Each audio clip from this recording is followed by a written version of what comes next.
Guys, first off, maybe it's a good idea to clear up what you mean by sort of bottom-up listening and top-down listening. Yeah, well, the bottom-up listening is actually is a process for to develop listening skills, and actually is when you learn to divide and decoding sounds signal by bit by bit. Okay, so actually, in other words, means is the ability to separate the stream of speech in individual words. So when you hear someone saying, do you know what I mean? Your brain is able to go, do you know what I mean? And kind of make sense of the sounds. Yeah, make sense of the sound and recognize the words. Okay. This is one of the aspects of the listening skills. One. The other one is top down. Top down is the opposite. Means that we understand through our previous knowledge about the content. Okay, so our knowledge about the content gives us what we call expectancy grammar, and with the hypothesis of the students. So it's about guessing, predicting what you expect to hear. Yeah, what you expect and the hypothesis that you make about the content. Okay, and obviously as students learn more grammar, what they expect to hear will change. Yeah, of course. Yeah. Okay, cool. So how did you come to this particular kind of listening? Because it's quite different from maybe traditional comprehension-based listening. Yeah, the idea is that when the student, are you talking about the top-down listening? Yeah, so the listening style that you developed. Yeah, I think that when we ask students to listen to a conversation, and if we give them question to answer, they only focus their attention on those questions. So they lose parts of the conversation. So kind of it narrows the focus. It sort of makes them only listen to certain things, not the whole thing. Not the whole thing. And then if I think listening skills is a skills. So improve with listening and listening again. Yeah, it's practice. Easy. Practice. Yeah. Okay, so girls, then, how did you feel the task went in your lessons? Was it successful? Do you think it helped the students listen to the whole thing? I think definitely taking away the task and just sort of, it's a bit of a leap of faith to go, okay, listen and just tell each other what you hear, was really surprising, the amount of language that they were able to hear, rather than, as Ferruccio was saying, just trying to pick out listening for specific parts. And they surprised themselves on what they could hear. I don't know whether yours had the same. Yeah, no, definitely. I think my experience was a very positive one, and it was surprising for the level that they were, pre-intermediate, how much they did understand of an authentic text. So I think that was really good. Yeah. But did you find useful playing the record many times? Oh, absolutely. Yeah. They so needed it. Yeah. Did you find that the more they listen, the more yeah, because what I've found before is when I've done like a listening comprehension, you play it 2 times and they've maybe got the answers, and it's kind of awkward to go for the 3rd time or the 4th time because they're like, no, but I've got it, I know it all. But when you take that task away, they will say, oh, can we have it again and again? And we sort of had the same listening about 6 times, and they were still finding new information in it, and they were still engaged in what they were listening to, rather than just trying to go, okay, I've done the task, next. How did you find the sort of the pacing of that? Because obviously different students are hearing different things all the time, and it could become frustrating for some. You said it didn't because they want more and more. But did you find, how did you know when to stop, when to sort of to say, okay, we've listened enough? Well, because the way the activity was set up, that you have rotational pairs, so they're constantly sort of listening, changing pairs, comparing with a different partner. So even if you do have stronger students, you know, they can support the weaker students, and so they're learning from each other as they're going through its rotational process. And then I found it sort of came to quite a natural point where they weren't hearing anymore. They, you know, they'd reached their sort of maximum capacity. Yeah. And Ferruccio had also said that kind of maximum 6 or 7 times really was the top, and that was all we needed. Yeah. Really, you wouldn't have wanted to have done it another time. Cool. Yeah. How did the sort of the follow-up activity work then, with the sort of putting it back together, sort of grammaring it, if you like? We did the activity the following day. Yeah. So we had So a break straight away. Yeah. So yeah, the next day.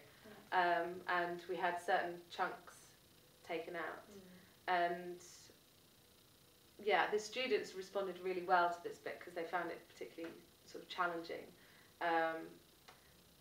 because they could piece together, they sort of globally understood what it was about, but when you take the parts sort of out of context, it was like an extra challenge on top of what they were doing to you know, look at the features of the connected speech and is what they heard what it really was and things like that. So they responded really well to that. Yeah, and I think they were actually really interested in it because they knew that we had done the listening the day before, and that whenever they realised that they were actually going to get more detail from that and more answers, and even the previous day at the end, they wanted to do more work on it, they wanted to know more, so it was quite, so then whenever I brought it up again the next day, they were like, oh yes, and they were quite excited about actually getting to the nitty-gritty of it, of the language. I remember an example, Zara, you told me like we're supposed, you were working on to be supposed. Supposed to be or something, Supposed to be, and you remember what they heard? Because it's interesting what we hear and what actually is saying. Yeah, they didn't get supposed to be. They got lots of other things. I can't remember what they got, but that was, for them, that was the hardest bit. And they'd never come across that expression before as well. So it was a way of introducing that expression, and that was the one thing that they were all dying to know at the end of it. What did you repeat the activity with these guys, or? Well, what was quite funny with my group is we went on sort of throughout the course, because we did this in about week 2. Yeah. So I had another sort of 2.5 weeks with them, and whenever I would sort of introduce a listening task, they were just the cutest things. They would automatically, they wouldn't look at their book or for the task, but they automatically went, okay, it's listening, and they sat there and closed their eyes and sort of got into that listening atmosphere. And they, you know, even the students who were slightly sceptical at first, just got sort of conditioned after. They obviously felt the effects of closing their eyes and concentrating on what they were hearing, and saw that as a useful tool for, you know, listenings going forward. So, you know, instead of sitting there going, okay, what are the answers? They were, okay, what am I hearing? And then they would do the task. So it was really nice sort of conditioning to a different. Because that was one of the things you were worried about before you did it. You were worried about sort of, are the students going to buy this? Are they going to sort of get it? Yeah. Was there anything else that you kind of, were there any of your expectations that you changed? Sort of looking back now, has it changed the way you think about using this in class, thinking about listening, thinking about students and the reaction and stuff? I think it's definitely made me want to use it more, this kind of procedure. Not too sure about what it would look like with different levels and things, but I think at first I thought, gosh, they're only pre-intermediate and we're giving them an authentic listening, they're never going to get anything. But they did really well, and yes, there were laughs and giggles and everything at the beginning of close your eyes, turn the lights off, sit in a circle, that kind of thing. But actually, even though it was something completely new and something completely alien to them, it was good to try something new, and for them to try something new, and for them to actually realise that they got so much out of it and that they could understand a lot of the listening. Yeah, I think once you get past the initial sort of, really, we're going to sit in a room in the dark. We're going to close our eyes, really? Is this going to work? Once you get past that and you've got sort of a level of trust with your students and they trust that what you're doing is beneficial for them, then I think it's really cheesy, but it did sort of bond us in like a, you know, well, actually, no, this works, so therefore I actually trust that what you're doing going forward is also going to, you know, whether we're jumping around on tables or sitting with our eyes closed, it's gonna work, you know. So do you think the same activity without the stage, the relaxation at the beginning would be the same? For the second activity? For the activity, no, for the first activity, for the listening without the relaxation, would be the same or will be affected in some way? Because I think the most important stage is the first one, the relaxation. Because if we are relaxed, we can pick up much more. Yeah, and I think it takes away temptation. Exactly. You know, so definitely having them away from the desk, sitting in a circle. They can't be, you know, making notes or, you know, there's always the ones that sort of peek out the corner of their eye. But I think, definitely the process of just sort of relaxing and sort of forgetting about the pressures of having to get a right or wrong answer and sort of slowing the pace right down I think is important. And then I think, I mean, if I'm listening, I cannot write. I mean, I can do one thing. When you're a man. One thing at one time. One thing at one time. Okay, guys. So moving on.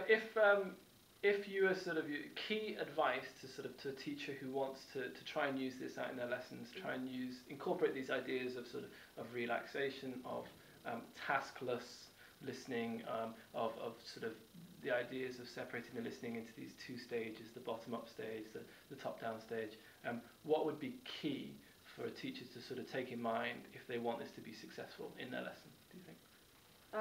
Take it seriously yourself, otherwise your students won't. So obviously not sinister seriousness, but you know, just be confident. Be confident with it, that you know that this works and that this is good. And take your time. Don't feel like you have to rush the activity, which goes against, you know, your sort of conventional idea of pace in the classroom. But so, you know, take your time with it, be confident with it, and you know, follow the procedure, and you can't go wrong. Cool. Any further points? I think follow the procedure is very important. Try to I can change something, maybe. No. Follow the procedure is very important. Follow the procedure. Cool. Until the end. Fantastic. And you can find the procedure on the website. Guys, thank you very much. Thank you. Thank you.